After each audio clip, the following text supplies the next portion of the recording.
आज की पहली खबर में देखिए, मौसम विभाग का बिहार में बारिश और वज्रपात का अलर्ट, किसानों से सतर्क रहने की अपील। जी हां, बिहार के अधिकतर जिलों में मानसून सीजन के दौरान अब तक औसत से कम वर्षा हुई है, जिसके कारण खरीफ फसलों के लिए कृत्रिम सिंचाई की व्यवस्था करनी पड़ी है। लेकिन अब कुछ दिन मौसम मेहरबान होने वाला है। मौसम विज्ञान केंद्र ने पूर्वानुमान कर बताया कि प्रदेश में अगले 10 दिनों तक राज्य के अधिकतर जिलों में हल्की से मध्यम दर्जे के वर्षा का पूर्वानुमान किया है। वहीं कुछ जगहों पर भारी बारिश भी हो सकती है। इसी दौरान राज्य भर में वज्रपात वाले बादल बनने के आसार है, जिससे ठंडा गिरने की संभावना बढ़ सकती है। वहीं मौसम विभाग ने लोगों से, विशेषकर खेती किसानों से जुड़े लोगों को इस दौरान सचेत रहने और तत्कालिक मौसम पूर्वानुमान से जुड़ी सूचनाओं पर ध्यान रखने को कहा गया है। वहीं राज्य के 18 जिलों में अगले 24 घंटे के दौरान मेघ गर्जन वज्रपात के साथ हल्की वर्षा की संभावना है। वहीं अगले 48 घंटे में राज्य के 8 जिलों के रोहतास, कैमूर, औरंगाबाद, गया, नवादा, भागलपुर, जमुई और बांका में भारी बारिश की चेतावनी जारी की गई है।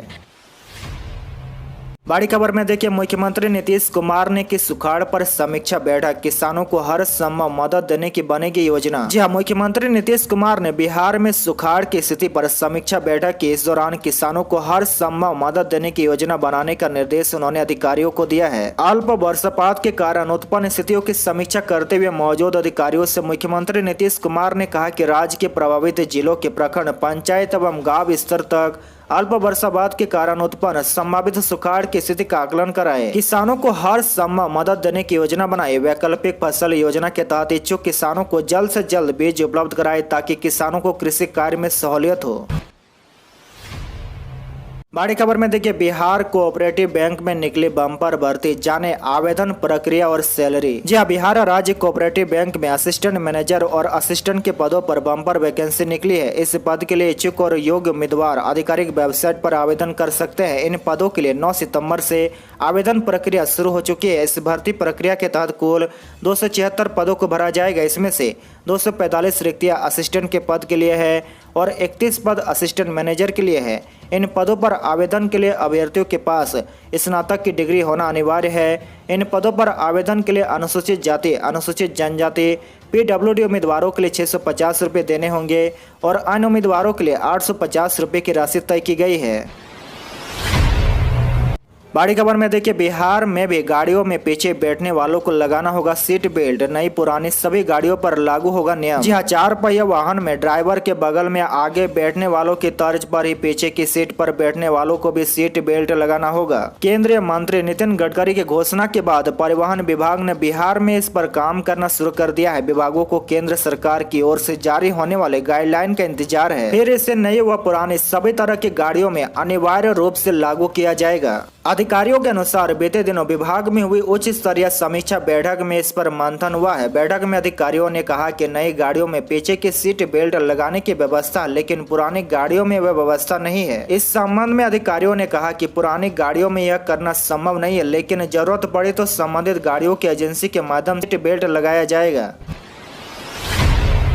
बड़ी खबर में देखिए, मुकेश सहनी की सरकार से मांग, बिहार में धान की रोपनी हुई कम, सरकार करे सूखाग्रस्त घोषित। विकासशील इंसान पार्टी के राष्ट्रीय अध्यक्ष मुकेश सहनी की सरकार से बिहार को सूखाग्रस्त घोषित करने की मांग की है। उन्होंने कहा कि बिहार में धान की रोपनी बहुत कम हुई है। किसानों की परेशानियों को देखते हुए उन्होंने सरकार से यह मांग की है। नालंदा के कई इलाकों का सोमवार को दौरा करने के बाद बीआईपी के प्रमुख मुकेश सहनी ने सरकार के समक्ष यह मांग रखी है। उन्होंने बताया कि आंकड़ों को देखें तो बिहार के बाढ़ प्रभावित जिले 3 जिले सुपौल, अररिया और किशनगंज को छोड़कर बाकी 35 जिलों में बारिश सामान्य से काफी कम हुई है। उन्होंने कहा कि 23 अगस्त 2022 तक राज्य में सामान्य बारिश 768.8 मिलीमीटर होनी चाहिए थी, लेकिन मात्र 471.9 मिलीमीटर बारिश दर्ज की गई, जो कि सामान्य से बहुत कम है। तो वहीं विकासशील इंसान पार्टी के प्रमुख और बिहार के पूर्व मंत्री मुकेश सहनी ने राज्य के सूखाग्रस्त घोषित करने की मांग की है। उन्होंने कहा कि राज्य में मानसून की बारिश सामान्य से काफी कम हुई है,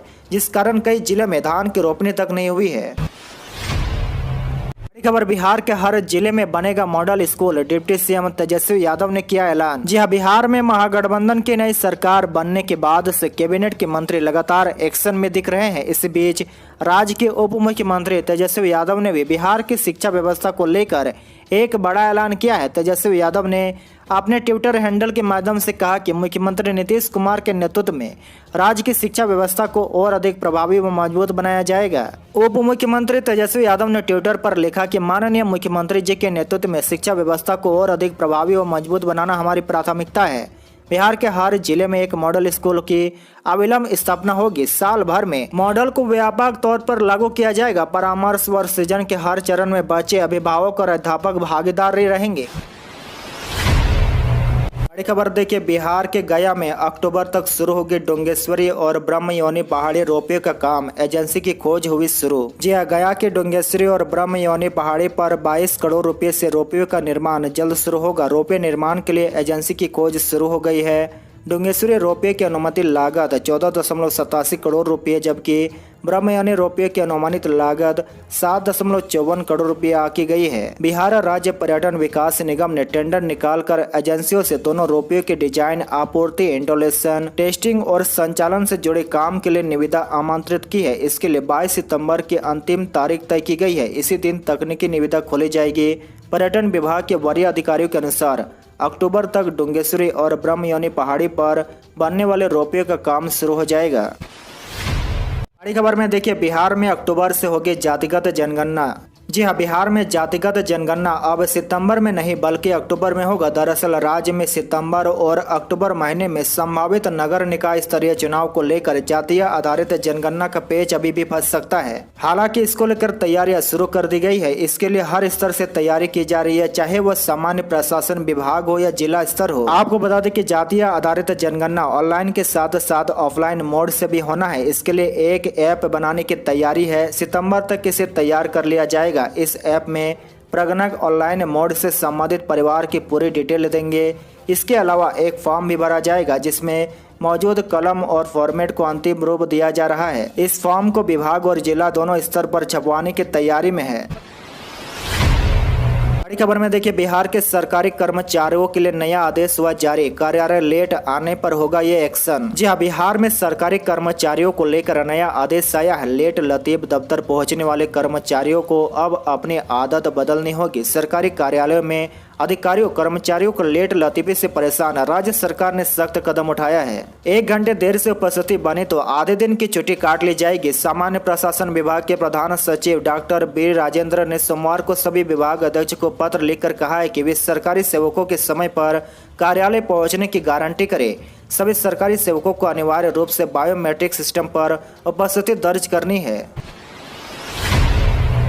खबर में देखिए, बिहार के युवाओं के लिए खुशखबरी। तेजस्वी यादव बोले पुलिस में होगी बम्पर भर्ती। जी हां, बिहार के बेरोजगार युवाओं के लिए अच्छी खबर है। पुलिस विभाग में आने वाले दिनों में बम्पर भर्ती की जाएगी। मुख्यमंत्री नीतीश कुमार की शनिवार को हुई कानून व्यवस्था समीक्षा बैठक के बाद डिप्टी सीएम तेजस्वी यादव ने यह बात कही है।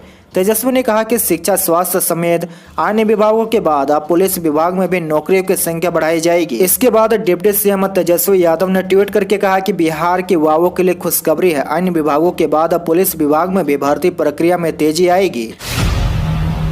बड़ी खबर में देखिए, बिहार में शिक्षक नियोजन का छठा चरण हुआ पूरा। 1.22 लाख में 79,000 पद अब भी खाली। जी हां, बिहार की जो नियोजन इकाइयां छूट गई थी उनमें अंतिम चरण में ज्वाइनिंग लेटर बांटने का कार्यक्रम पूरा हो चुका है। इसके बावजूद यहां कई शिक्षक अभ्यर्थी निराश रहे हैं। दरअसल अंतिम चरण के कार्यक्रम में जिन नियोजन इकाइयों में प्रक्रिया चल रही थी, आरंभिक सूचना के मुताबिक वहाँ 300 अभ्यर्थियों को ज्वाइनिंग लेटर नहीं मिल पाया है। आपको बता दें कि छठे चरण के तहत 1.22 लाख शिक्षक पदों में से लगभग 79,000 पद खाली रह गए हैं। इनमें प्रारंभिक के 49,000 पदों के अलावा हाई स्कूल +2 के तकरीबन 30,000 पद शामिल है। बताया जा रहा है कि नियोजन प्रक्रिया लंबे समय तक चलने के कारण कई योग्य शिक्षक नौकरी की उम्मीद खो बैठे हैं और दूसरे राज्यों और दूसरे काम में लग गए हैं। यही वजह है कि विभाग को इतने कम शिक्षक मिल पाए हैं।